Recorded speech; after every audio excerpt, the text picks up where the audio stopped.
Sorry, I accidentally dropped your laptop in the pool, my sister told me when I refused to help her with $27,000 for her new business idea. It was just an accident, my mum said. I didn't argue. That night, I made a few calls and changed some passwords, but at 6:15 a.m., I woke up to something I'd never seen before. Sorry, I accidentally dropped your laptop in the pool. Melissa's voice was casual, careless even, as though she were telling me she'd misplaced a sock. My laptop, the one with every work project, every budget sheet, every password-protected file, was now fried beyond repair. And all because I had told her, no, I wouldn't lend her 27,000 isolde for her so-called new business idea. No, I wouldn't bail her out again like I had after she maxed out Dad's inheritance, or when she racked up debt with 3 different credit cards, or when she nearly lost her car to repossession. But this time was different. This time her mistake felt more deliberate. I stared at her, searching her face for a flicker of guilt. Nothing, just the smug little twist at the corner of her mouth she thought I couldn't see. Before I could say a word, Mom swooped in from the kitchen, like she'd been waiting for her cue.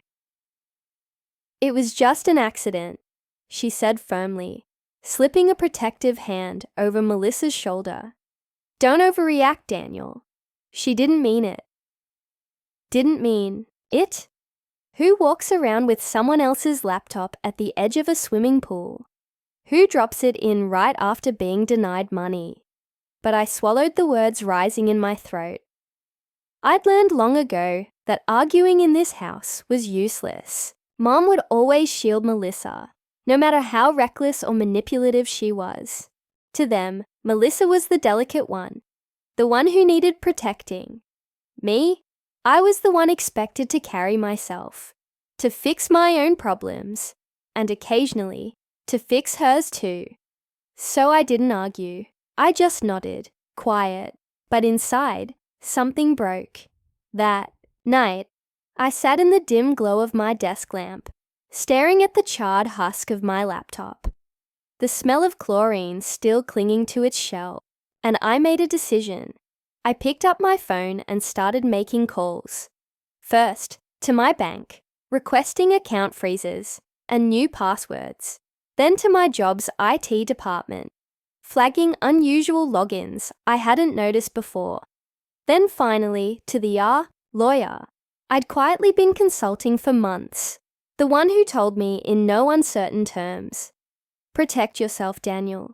Your sister has been circling your life like a hawk, waiting for a crack to strike. By the time I hung up, I had closed doors I should have shut years ago. I locked accounts. I put up walls Melissa couldn't climb. And for the first time in years, I felt calm. My hands still trembled as I turned off the light, but not from fear, from relief. At 6:15 a.m., the calm shattered. I woke to find Melissa standing in my doorway. Her face was pale, frantic, her hair sticking out as though she hadn't slept a minute. She was clutching her phone so tightly, her knuckles were white. What did you do?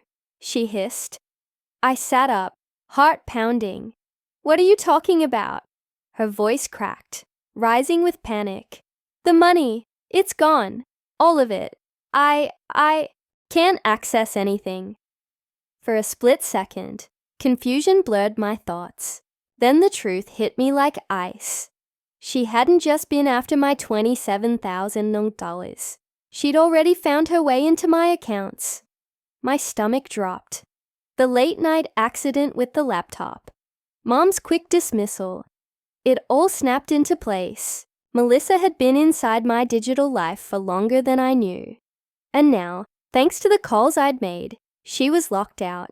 But instead of relief, dread settled over me. Because if Melissa had been desperate enough to sabotage me once, what would she do now that I had shut her out completely? Melissa, I said slowly. my pulse pounding hard enough to echo in my ears. What money are you talking about? Her eyes darted left and right like a trapped animal, sweat glistening at her temples. She clutched her phone tighter, her knuckles white. Don't play dumb. The accounts, the transfers. You think you're clever. I know what you did. And in that instant, it hit me like ice water down my spine. She wasn't panicking about not having access to her money. She was panicking about not having access to mine. For weeks, no, maybe months, she'd been siphoning small amounts from my accounts. Just a few hundred here, 1,000 there. Quiet enough that it wouldn't set off alarms.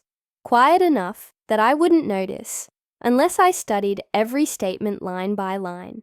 Until she got greedy. Until she wanted more. That laptop you dropped. I whispered. Realization dawning like a sunrise I didn't want to see. It wasn't an accident at all. Melissa's lips trembled. Her silence was the only confession I needed. My stomach twisted.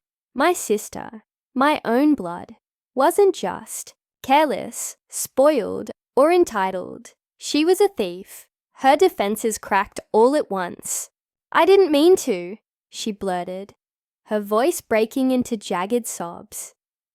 It started small, just a little to cover my credit cards. I thought I'd pay you back when my business idea worked. But then it got bigger, and I couldn't stop. And when you said no last night, I panicked. I thought you'd find out, so You destroyed the evidence, I finished for her, my voice cold enough to freeze the air between us. Her sobs filled the room, loud and ugly, but they didn't move me. I had heard apologies before. I had seen the crocodile tears. This was different. This wasn't a fight over chores, or an inheritance, or whose turn it was to please our mother. This was theft, betrayal. My phone buzzed on the nightstand. I glanced down, expecting maybe a work notification. Instead, my breath caught.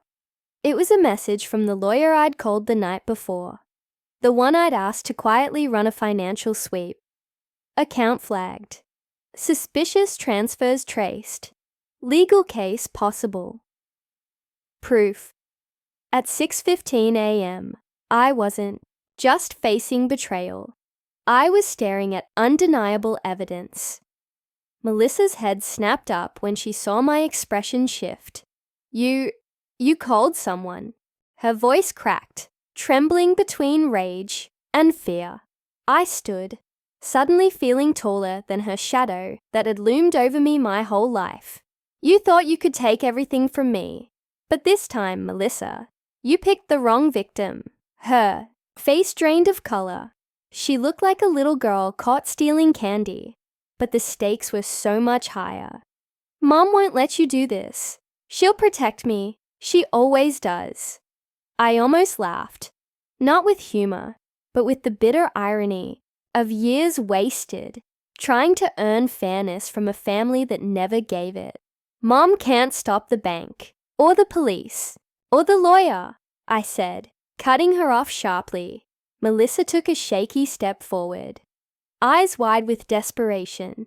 Please, Daniel, don't do this. We're family. Family. The word curdled in my ears. Where was family when she carried my laptop out by the pool and let it sink? Where was family when she drained my accounts, one careful theft at a time? Before I could answer, my phone buzzed again. This time, it wasn't the lawyer. It was the bank itself. My eyes scanned the notification, and my blood ran cold. The fraud wasn't limited to me. Melissa's fingerprints were all over transfers, connected to other accounts, bigger accounts.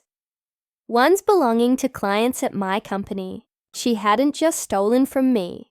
She had used my laptop, my credentials, and my trust to worm her way into something much, much larger. This wasn't family drama anymore. This was criminal. I looked at her, really looked at her, and for First time I saw not my sister, but a stranger. A desperate, dangerous stranger. Her breathing quickened when she saw the shift in my expression. Daniel, please. You can fix this, right? Just tell them it wasn't me. Say it was some hacker. You work in IT. You can make something up. My chest tightened with fury. She didn't regret stealing. She regretted getting caught. No, I said flatly. You wanted to drown the evidence, Melissa. But you forgot something. Her voice cracked. What? You can't drown the truth.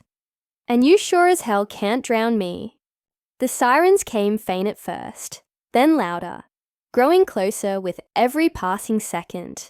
My lawyer hadn't wasted any time. The sweep had triggered alarms bigger than I imagined.